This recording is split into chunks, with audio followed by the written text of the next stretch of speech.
ಸ್ವಾಗತ. ಎಲ್ಲರಿಗೂ ನಮಸ್ಕಾರಗಳು. ಎಲ್ಲರಿಗೂ ಕೂಡ ಸಂತಸದ ಸುದ್ದಿ ಇದು.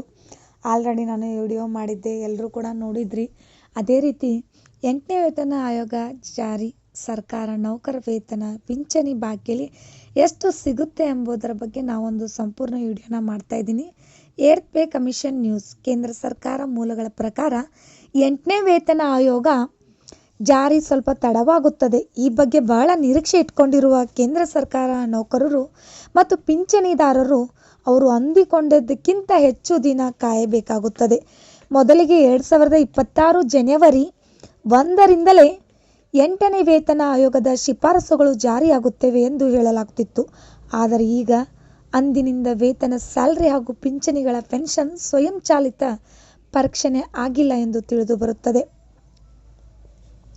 ಹಾಗಾಗಿ ಕೇಂದ್ರ ಸರ್ಕಾರ ಮೂಲಗಳ ಮೊದಲಿಗೆ 2026 ಜನವರಿ 1ರಿಂದ 8ನೇ ವೇತನ ಆಯೋಗ ಶಿಫಾರಸು ಜಾರಿಯಾಗುತ್ತವೆ ಎಂದು ಹೇಳುತ್ತಿದ್ದವು. ಇದಲ್ಲದೆ 7ನೇ ವೇತನ ಆಯೋಗ ಅವಧಿ 2025 ಡಿಸೆಂಬರ್ 31ಕ್ಕೆ ಮುಗಿದುದರಿಂದ ಮತ್ತು ಪ್ರತಿ 10 ವರ್ಷಗಳಿಗೊಮ್ಮೆ ವೇತನ ಆಯೋಗ ಬದಲಾಗುವುದರಿಂದ ವೇತನ ಮತ್ತು ಪಿಂಚಣಿಗಳ ಪರಿಷ್ಕರಣೆ revision of salaries and pensions ಆಗುವುದರಿಂದ 2026 ಜನವರಿಯಿಂದ 1ರಿಂದಲೇ 8ನೇ ವೇತನ ಆಯೋಗ ಜಾರಿಯಾಗಬಹುದು ಎಂದೇ ಹೇಳಲಾಗುತ್ತಿತ್ತು.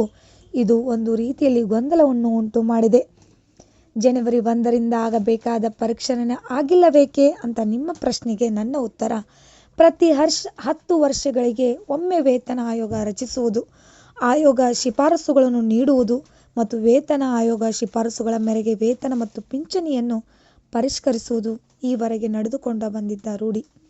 ಆದರೆ ಈ ಕಟ್ ಆಫ್ ದಿನಾಂಕದಿಂದಲೇ ಆಟೋಮೆಟಿಕ್ ಆಗಿ ಸಂಬಳ ಮತ್ತು ಪಿಂಚಣಿಗಳು ಹೆಚ್ಚಾಗುತ್ತವೆ ಅಥವಾ ಪರಿಷ್ಕರಣೆಗೆ ಒಳಪಡುತ್ತವೆ ಎಂದು ಅರ್ಥವಲ್ಲ. ಆಯೋಗ ವರದಿ ಸಲ್ಲಿಸಿ ಸರ್ಕಾರ ಶಿಫಾರಸುಗಳನ್ನು ಸ್ವೀಕರಿಸಿ ಅಧಿಸೂಚನೆ ಹೊರಡಿಸಿದಾಗ ಮಾತ್ರ ವೇತನ ಪರಿಷ್ಕರಣೆಗಳು ಜಾರಿಯಾಗುತ್ತವೆ. ಈ ಬಾರಿ ಆಯೋಗ ವರದಿ ಸಲ್ಲಿಸುವುದೇ ತಡವಾಗುತ್ತಿದೆ. ಆದ್ದರಿಂದ 2026 ಜನವರಿ 1ರಿಂದ ಆಗಬೇಕಾದ ಪರಿಷ್ಕರಣೆ ಕೂಡ ತಡವಾಗುತ್ತದೆ. 8ನೇ ವೇತನ ಆಯೋಗ ಯಾವಾಗ ಜಾರಿಗೆ ಬರಬಹುದು?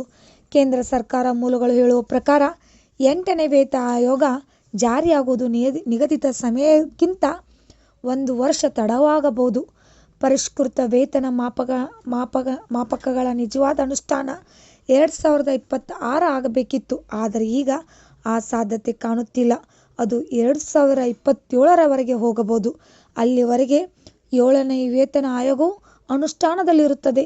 ಕೇಂದ್ರ ಸರ್ಕಾರಿ ನೌಕರರು ಮತ್ತು ಪಿಂಚಣಿದಾರರು 7ನೇ ವೇತನ ಆಯೋಗದ ಪ್ರಕಾರವೇ ಸಂಬಳ, ಪಿಂಚಣಿ ಮತ್ತು ತುಟ್ಟಿ ಭತ್ಯೆ ಡಿಎಗಳನ್ನು ಪಡೆಯುತ್ತಾರೆ ಎಂದು ಹೇಳಲಾಗುತ್ತದೆ.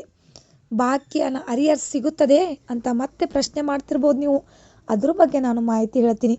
8ನೇ ವೇತನ ಆಯೋಗ ಜಾರಿಯಾಗುವುದು ತಡವಾಗಬಹುದು. ಆದರೆ 2026 ಜನವರಿ 1ರಿಂದಲೇ ಅಂದರೆ ಕಟ್ ಆಫ್ ದಿನಾಂಕದಿಂದ ಪೂರ್ವಾನ್ವಯವಾಗುತ್ತದೆ. ಪರಿಷ್ಕೃತ ವೇತನ ಮತ್ತು ಪಿಂಚಣಿ ಎರಡೂ ಸಿಗಲಿವೆ. ಉದಾಹರಣೆಗೆ ಪರಿಷ್ಕೃತ ವೇತನ ರಚನೆ 2027 ಮೇ ತಿಂಗಳು ಆದರೆ 2026 ಜನವರಿಯಿಂದಲೇ 2027 ಏಪ್ರಿಲ್ ತಿಂಗಳವರೆಗೆ ಬಾಕಿ ಹಣ ಅರಿಯರ್ಸ್ ಸಿಗುತ್ತದೆ. ನಿಖರವಾದ ಬಾಕಿ ಮೊತ್ತ ಉದ್ಯೋಗಿಗಳ ಪಿಟ್ಮೆಂಟ್ ಅಂಶ, ಪರಿಷ್ಕೃತ ವೇತನ ಮ್ಯಾಟ್ರಿಕ್ಸ್ ಮತ್ತು ಆಯೋಗ ಶಿಫಾರಸು ಮಾಡಿದ ಭತ್ಯೆಗಳ ಮೇಲೆ ನಿರ್ಧಾರವಾಗುತ್ತದೆ. 18 ತಿಂಗಳಲ್ಲಿ ವರದಿ ಸಲ್ಲಿಸಿರುವ 8ನೇ ವೇತನ ಆಯೋಗ ಸದ್ಯದ ಮಾಹಿತಿಗಳ ಪ್ರಕಾರ ಮೂಲ ವೇತನ, ಪಿಂಚಣಿ ಅಥವಾ ಭತ್ಯೆಗಳಲ್ಲಿ ಯಾವುದೇ ರೀತಿ ಬದಲಾವಣೆ ಬೇಗ ಆಗುವುದಿಲ್ಲ. 8ನೇ ವೇತನ ಆಯೋಗ ಔಪಚಾರಿಕವಾಗಿ ಜಾರಿಗೆ ಬರುವವರೆಗೂ 7ನೇ ವೇತನ ಆಯೋಗ ಪ್ರಕಾರವೇ ತುಟ್ಟಿ ಭತ್ಯೆ, ಡಿಎ ಹೆಚ್ಚಳದ ಮೂಲಕ ಆರ್ಥಿಕ ಪರಿಹಾರ ಮುಂದುವರಿಯುತ್ತದೆ. ಈಗಾಗಲೇ ಅಧಿಸೂಚನೆ ಹೊರಡಿಸಲಾಗಿದೆ. 8ನೇ ವೇತನ ಆಯೋಗ 18 ತಿಂಗಳಲ್ಲಿ ತನ್ನ ವರದಿಯನ್ನು ಸಲ್ಲಿಸಿದೆ ಅಂತ ಹೇಳಲಾಗ್ತದೆ. ಈ ಒಂದು ಸಂಪೂರ್ಣ ಮಾಹಿತಿ ವಿಡಿಯೋ ಇಷ್ಟವಾದಲ್ಲಿ ಪ್ಲೀಸ್ ನಮ್ಮ ಚಾನಲ್ಗೆ ಲೈಕ್ ಮಾಡಿ, ಸಬ್ಸ್ಕ್ರೈಬ್ ಮಾಡಿ. 8ನೇ ವೇತನ ಆಯೋಗ ಜಾರಿ, ಸರ್ಕಾರಿ ನೌಕರ ವೇತನ ಪಿಂಚಣಿ ಬಾಕಿಯಲ್ಲಿ ಎಷ್ಟು ಸಿಗುತ್ತದೆ ಎಂಬುವ ಸಂಪೂರ್ಣ ಮಾಹಿತಿಯೊಂದಿಗೆ ಈ ವಿಡಿಯೋನ ನಿಮ್ಮೊಂದಿಗೆ ನಾನು ಹಂಚಿಕೊಂಡಿದ್ದೇನೆ. ಈ ವಿಡಿಯೋ ಮಾಹಿತಿ ನಿಮಗೂ ಕೂಡ ಇಷ್ಟವಾದಲ್ಲಿ ಪ್ಲೀಸ್ ನಮ್ಮ ಚಾನಲ್ಗೆ ಲೈಕ್, ಶೇರ್, ಕಮೆಂಟ್ ಮಾಡಿ. ಆದಷ್ಟು ಸಬ್ಸ್ಕ್ರೈಬ್ ಮಾಡಿ. Thank you. ಧನ್ಯವಾದಗಳು.